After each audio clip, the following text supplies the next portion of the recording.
কেন আমাকে দিলে? ক্লাসরুমে দুপুরে মাইশা তার নোটবুক খুলে দেখে শেষ পাতাটাও ভরা, বাকি কিছুই নেই। ক্লাস টেস্ট আজই।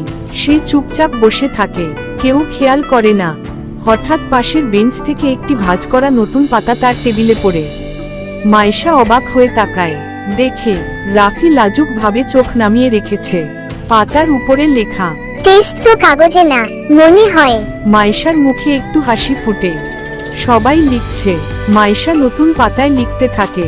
সে বারবার পেছনে তাকায়, রাফি হালকা হাসে। ক্লাসের রোদ জানালা দিয়ে ঢুকছে, দুইজনের টেবিলে নরম আলো পড়ছে। স্কুলে ছুটির ঘন্টা বাজে। মাইশা দৌড়ে রাফির কাছে গিয়ে পাতা বাড়িয়ে দেয়। তুমি কেন আমাকে দিলে? রাফি বলল, কারণ কখনো কখনো ছোট্ট একটা সাহায্য কারো পুরো দিনটাকে বদলে দেয়। দুজন হাঁটছে বাড়ির পথে। মাইশার হাতে সেই পাতাটা, আলোর মধ্যে লেখা শব্দগুলো ঝলমল করছে। যে একটু ভাগ করে সেই সবচেয়ে বড় হয়ে ওঠে।